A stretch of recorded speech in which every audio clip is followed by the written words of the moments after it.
Hello ನಮಸ್ಕಾರ, welcome back to my YouTube channel. ಇವತ್ತಿನ ವಿಡಿಯೋದಲ್ಲಿ ಏನು ಮಾಡಿ ತೋರಿಸ್ತಾ ಇದ್ದೀನಿ ಅಂತಂದರೆ ಕ್ರಿಸ್ಪಿ ಸಾಬುದಾನ ವಡಾನ ಹೇಗೆ ಮಾಡೋದು ಅಂತ ತೋರಿಸ್ತಾ ಇದ್ದೀನಿ.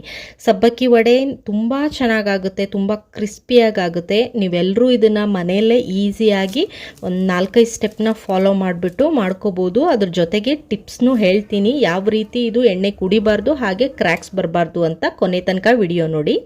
ಬನ್ನಿ ವಿಡಿಯೋ ಸ್ಟಾರ್ಟ್ ಮಾಡೋಣ. ಫಸ್ಟು ನಾನಿಲ್ಲಿ ಒಂದು ಬೌಲ್ಗೆ 1 ಕಪ್ ಆಗುವಷ್ಟು ಸಾಬುದಾನಿ ಅಥವಾ ಸಬ್ಬಕ್ಕಿನ ನಾನು ಹಾಕ್ಕೊಂಡು ಇದನ್ನು ಚೆನ್ನಾಗಿ ತೊಳ್ಕೋಬೇಕು. 2ರಿಂದ 3 ಅಥವಾ 3ರಿಂದ 4 ಟೈಮ್ ತೊಳ್ಕೋಬೇಕು. ಯಾಕಂದರೆ ಇದರಲ್ಲಿ ಎಕ್ಸ್ಟ್ರಾ ಪೌಡ್ರ್ ಥರ ಇರುತ್ತೆ. ಸೊ ಅದು ಎಲ್ಲ ಹೋಗೋ ಥರ ನಾವು ಚೆನ್ನಾಗಿ 3ರಿಂದ 4 ಸಲ ತೊಳ್ಕೊಂಡು ಆದಮೇಲೆ ಎಲ್ಲ ನೀರನ್ನು ತೆಗೆದುಬಿಡಿ.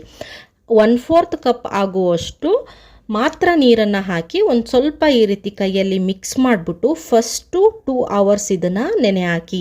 ಆ್ಯಕ್ಚುಲಿ ನಾವು ಇದನ್ನು 4 ಅವರ್ಸ್ ನೆನೆ ಹಾಕಬೇಕು, ಬಟ್ 2 ಅವರ್ಸ್ ಆದಮೇಲೆ ಇದೊಂದು ಚೂರು ಡ್ರೈ ಥರ ಆಗುತ್ತೆ. ಸೊ ಅದಾದಮೇಲೆ ನಾವು ಇನ್ನೊಂದು ಚೂರು ಮಿಕ್ಸ್ ಮಾಡಲೇಬೇಕು ನೀರು. ಸೊ ಅದಕ್ಕೋಸ್ಕರ ಇಲ್ಲಿ ನೋಡಿ 2 ಅವರ್ಸ್ ಆದಮೇಲೆ ನಾನು ಒಂದು ಸಲ ಚೆಕ್ ಮಾಡ್ಕೋತಾ ಇದ್ದೀನಿ. ಇದು ಅಷ್ಟು ಕ್ಲೀನಾಗಿ ಇದು ನೆನೆದಿಲ್ಲ ಸಬ್ಬಕ್ಕಿ. ಸೊ ಆದ್ದರಿಂದ ನಾನು ಇನ್ನೊಂದು 1/4 ಕಪ್ಪಷ್ಟು ನೀರು ಹಾಕ್ಕೊಂಡು ಇದನ್ನು ಮುಂಚೆ ಥರನೇ ಚೆನ್ನಾಗಿ ಮಿಕ್ಸ್ ಮಾಡಿಕೊಂಡು ಒಂದು ಲಿಡ್ನ ಕವರ್ ಮಾಡಿಬಿಟ್ಟು ನಾನು ಇಲ್ಲಿ ಇನ್ನೂ 2 ಅವರ್ಸ್ ಬಿಟ್ಟಿದ್ದೀನಿ. ಈಗ ಟೋಟಲಿ ಎಷ್ಟಾಯಿತು? 4 ಅವರ್ಸ್ ನೆನೆದಂಗಾಯಿತು. ಸಬ್ಬಕ್ಕಿನ ನೀವು 4 to 5 ಅವರ್ಸ್ ನೆನೆಸಲೇಬೇಕು. ಸೊ ಇದು ಆದಮೇಲೆ ನೋಡಿ ಎಷ್ಟು ಚೆನ್ನಾಗಿ ಉದುರಾಗಿ ಬಂದಿದೆ. ಒಬ್ಬೊಬ್ಬರು ಫುಲ್ಲು ನೀರು ಹಾಕ್ಬಿಟ್ಟು ಅದನ್ನು ನೆನೆಸ್ತಾರೆ, ಆವಾಗ ಅದು ಹೋಯ್ತು ಅಂದರೆ ಫುಲ್ಲು ನೀರು ಥರ ಆಗೋಗುತ್ತೆ. ಇದೇ ಥರ ಉದುರಾಗಿ ಬರಬೇಕಂದ್ರೆ ನಾನು ಹೇಳಿರೋವಂಥ ಪ್ರೊಸೀಜರ್ನ ಫಾಲೋ ಮಾಡಿ. ಇಲ್ಲಿ ಒಂದು ಮಿಕ್ಸಿಂಗ್ ಬೌಲ್ಗೆ ನಾನು ಸಾಬುದಾನಿ ಹಾಗೆ 1 ಟೇಬಲ್ ಸ್ಪೂನಷ್ಟು ಜೀರಿಗೆ ಹಾಗೆ ಒಂದು ಸ್ವಲ್ಪ ಹಸಿಮೆಣಸಿಕಾಯಿನ ಹಾಕ್ಕೊಂಡಿದ್ದೀನಿ. ಇಲ್ಲಿ ನಾನು ಕಡಲೆ ಬೀಜನ ಚೆನ್ನಾಗಿ ರೋಸ್ಟ್ ಮಾಡಿಕೊಂಡು ಸಿಪ್ಪೆ ತೆಗೆದು ನೋಡಿ ತರಿಯಾಗಿ ಅಲ್ಲಿ ಕಡಲೆ ಬೀಜಗಳು ಕಾಣಿಸ್ತಾ ಇದೆ. ಸೊ ಈ ರೀತಿ ತರಿಯಾಗಿ ಫೈನ್ ಪೌಡ್ರ್ ಮಾಡ್ಕೊಳಕ್ಕೆ ಹೋಗಬೇಡಿ.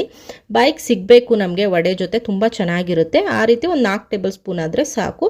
ಹಾಗೆ ಒಂದು ಮೀಡಿಯಮ್ ಸೈಜ್ ಒಂದು 4ರಿಂದ 5 ಆಲೂಗಡ್ಡೆನ ನಾನು ಮುಂಚೆನೇ ಬಾಯ್ಲ್ ಮಾಡಿ ಸಿಪ್ಪೆ ತೆಗೆದು ಇಟ್ಕೊಂಡಿದ್ದೆ.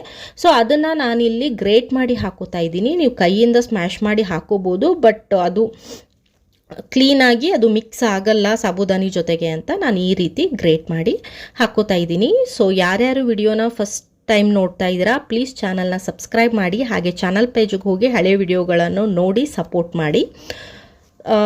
ಸೊ ಇಷ್ಟು ಆದಮೇಲೆ ಇದೆಲ್ಲ ಗ್ರೇಟ್ ಮಾಡಿ ಹಾಕ್ಕೊಂಡಾದಮೇಲೆ ನಾನಿಲ್ಲಿ 1 ಟೇಬಲ್ ಸ್ಪೂನಷ್ಟು ನಾನು ಸಾಲ್ಟ್ನ ಸೇರಿಸ್ಕೊಂಡಿದ್ದೀನಿ. ನೀವು ರುಚಿಗೆ ತಕ್ಕಷ್ಟು ಸೇರಿಸ್ಕೊಳ್ಳಿ, ಸ್ವಲ್ಪ ಉಪ್ಪನ್ನ ಕಡಿಮೆನೇ ಸೇರಿಸ್ಕೊಳ್ಳಿ. ಸೊ ಇದು ಆದಮೇಲೆ ನಾವು ಚೆನ್ನಾಗಿ ಮಿಕ್ಸ್ ಮಾಡ್ಕೋಬೇಕು. ಚೆನ್ನಾಗಿ ನಾವು ಈಗ ಚಪಾತಿ ಹಿಟ್ಟನ್ನ ಯಾವ ರೀತಿ ನಾವು ಮಿಕ್ಸ್ ಮಾಡ್ಕೋತೀವಿ ಅದೇ ಥರ ಚೆನ್ನಾಗಿ ಮಿಕ್ಸ್ ಮಾಡಿಕೊಂಡು ಇದು ಚಪಾತಿ ಹಿಟ್ಟು ಡೋ ಥರನೇ ಇದು ಆಗಬೇಕು. ಸೊ ಇಲ್ಲಿ ವಿಡಿಯೋದಲ್ಲಿ ನೋಡ್ತಾ ಇದ್ದೀರಾ, ಈ ರೀತಿ ಚೆನ್ನಾಗಿ ಕೈಯಿಂದ ಮಿಕ್ಸ್ ಮಾಡಿಕೊಂಡು ಇದು ಡೋ ಥರ ಆಗಬೇಕು. ಸೊ ಈ ರೀತಿ ಆದಮೇಲೆ ನಮಗೆ ಒಂದು ಚಿಕ್ಕ ಬಾಲಷ್ಟು ಸೈಜ್ ನಾವು ತೊಗೊಂಡು ಇದನ್ನು ಮಿಕ್ಸ್ಚರ್ನ ಚೆನ್ನಾಗಿ ಫಸ್ಟು ಕೈಯಲ್ಲಿ ಈ ರೀತಿ ಪ್ರೆಸ್ ಮಾಡಿ ಅದನ್ನು ರೌಂಡಾಗಿ ಮಾಡಿಕೊಂಡು ಅದಾದಮೇಲೆ ಅಂಗೈಯಲ್ಲಿ ಇಟ್ಕೊಂಡು ಅದನ್ನು ಈ ರೀತಿ ಪ್ರೆಸ್ ಮಾಡ್ಕೋಬೇಕು. ಸೊ ಮೇಕ್ ಶ್ಯೂರ್ ದ್ಯಾಟ್ ಇದು ಕ್ರ್ಯಾಕ್ಸ್ ಬರಬಾರ್ದು. ಕ್ರ್ಯಾಕ್ಸ್ ಬಂದರೆ ಎಣ್ಣೆ ಒಳಗೆ ಹೋಗಿ ಎಲ್ಲ ಅಂದರೆ ಅದು ಶೇಪ್ ಬಿಟ್ಕೊಬಿಡುತ್ತೆ. ಸೊ ಎಣ್ಣೆ ತುಂಬ ಆಗೋಗುತ್ತೆ. ಸೊ ಆದ್ದರಿಂದ ಕ್ರ್ಯಾಕ್ಸ್ ಬರದೇ ಇರೋ ಥರ ಈ ರೀತಿ ನಾನು ವಿಡಿಯೋದಲ್ಲಿ ತೋರಿಸಿದ್ದೀನಿ ನೋಡಿ, ಎಲ್ಲೂ ಕ್ರ್ಯಾಕ್ಸ್ ಇರಬಾರ್ದು, ಆ ರೀತಿ ಮಾಡಿಕೊಂಡ್ರೆ ಸಾಕು. ಸೊ ಇದನ್ನೆಲ್ಲ ಮಾಡ್ಕೊಂಡು ಆದಮೇಲೆ ನಾನಿಲ್ಲಿ ಚೆನ್ನಾಗಿ ಕಾದಿರೋ ಅಂಥ ಮೀಡಿಯಮ್ ಫ್ಲೇಮಲ್ಲಿ ಇರುವಂಥ ಆಯಿಲ್ಗೆ ಡೀಪ್ ಫ್ರೈ ಮಾಡೋಕ್ಕೆ ಹಾಕ್ತಾ ಇದ್ದೀನಿ. ಸಾಬುದಾನಿ ವಡೆ ಮಾಡ್ಕೋಬೇಕಾದ್ರೆ ಫಸ್ಟ್ ಆಫ್ ಆಲು ಸಿಮ್ಮಲ್ಲಿ ಇರಬೇಕು. ಯಾಕಂತಂದರೆ ತುಂಬ ಬೇಗ ಮೇಲ್ಗಡೆ ಕೆಂಪಗಾಗಿ ಹೋಗುತ್ತೆ, ಒಳಗಡೆ ಎಲ್ಲ ಚೆನ್ನಾಗಿ ಬೆಂದಿರೋ ಇದೋ ಇಲ್ಲ, ತಿನ್ನಕ್ಕಂತರೂ ಆಗೋದಿಲ್ಲ ಅದು. ಸೊ ಅದಕ್ಕೋಸ್ಕರ ಲೋ ಫ್ಲೇಮಲ್ಲಿ ಇಟ್ಕೊಂಡು ಸ್ವಲ್ಪ ಟೈಮ್ ಹಿಡಿಯುತ್ತೆ. ಸೊ ಅದಕ್ಕೋಸ್ಕರ ಲೋ ಫ್ಲೇಮಲ್ಲಿ ಇಟ್ಕೊಂಡು ಚೆನ್ನಾಗಿ ಡೀಪ್ ಫ್ರೈ ಮಾಡ್ಕೋಬೇಕು. ಎಷ್ಟು ಚೆನ್ನಾಗಿರುತ್ತೆ ಅಂತಂದರೆ ಸಾಬುದಾನಿ ವಡೆ ನೀವು ಈವ್ನಿಂಗ್ ಸ್ನ್ಯಾಕ್ ಟೈಮಲ್ಲಿ ಮಕ್ಕಳಿಗೆ ಮಾಡಿಕೊಡಿ ಅಥವಾ ನೀವೇ ತಿನ್ನಿ, ತುಂಬ ಚೆನ್ನಾಗಿರುತ್ತೆ. ಇದ್ರ ಜೊತೆಗೆ ಮಕ್ಕಳಿಗೆ ಕೆಚಪ್ ಜೊತೆ ಸರ್ವ್ ಮಾಡಿ. ಸೊ ನಿಮ್ಗಾದರೆ ಮಿಂಟ್ ಚಟ್ನಿ ಜೊತೆ ಸರ್ವ್ ಮಾಡ್ಕೋಬೋದು, ತುಂಬ ಚೆನ್ನಾಗಿರುತ್ತೆ. ನೋಡ್ತಾ ಇದ್ದೀರಾ ವಿಡಿಯೋದಲ್ಲಿ. ಸೊ ಹಾಗೆ ಎಷ್ಟು ಕ್ರಿಸ್ಪಿ ಬರುತ್ತೆ ಅಂತಂತಂದರೆ ತುಂಬ ಚೆನ್ನಾಗಿ ಬರುತ್ತೆ. ನಾ ಹೇಳ್ಕೊಟ್ಟಿರೋಂಥ ಟಿಪ್ಸ್ನ ಫಾಲೋ ಮಾಡಿದರೆ ಕ್ರ್ಯಾಕ್ ಬರೋದಾಗಲಿ ಎಣ್ಣೆ ಕುಡಿಯೋದಾಗಲಿ, ಈಗ ವಿಡಿಯೋದಲ್ಲಿ ನೋಡ್ತಾ ಇದ್ದೀರಾ ನೀವು ಒಂಚೂರು ಎಲ್ಲೂ ಎಣ್ಣೆ ಆಗ್ತಾ ಇಲ್ಲ ಕೈಯಲ್ಲಿ, ಅಷ್ಟು ಚೆನ್ನಾಗಿ ಬರುತ್ತೆ. ಸೊ ಈ ವಿಡಿಯೋ ನಿಮಗೆ ಇಷ್ಟ ಆಗಿದೆ ಅನ್ಕೋತಾ ಇದ್ದೀನಿ. ಹಳೆ ವಿಡಿಯೋಗಳನ್ನು ನೋಡಿ ಚಾನಲ್ ಪೇಜಲ್ಲಿ ಸುಮಾರು ವಿಡಿಯೋಗಳನ್ನ ಅಪ್ಲೋಡ್ ಮಾಡಿದ್ದೀನಿ. ಮನೆಯಲ್ಲಿ ನೀವು ಈವ್ನಿಂಗ್ ಸ್ನ್ಯಾಕ್ ಟೈಮಲ್ಲಿ ಇದನ್ನು ಟ್ರೈ ಮಾಡ್ತೀರಾ ಅನ್ಕೋತಾ ಇದ್ದೀನಿ. ವಿಡಿಯೋ ಇಷ್ಟ ಆಗಿದ್ರೆ ಲೈಕ್ ಮಾಡಿ, ಚಾನಲ್ನ ಸಬ್ಸ್ಕ್ರೈಬ್ ಮಾಡ್ಕೊಳ್ಳಿ. Thank you.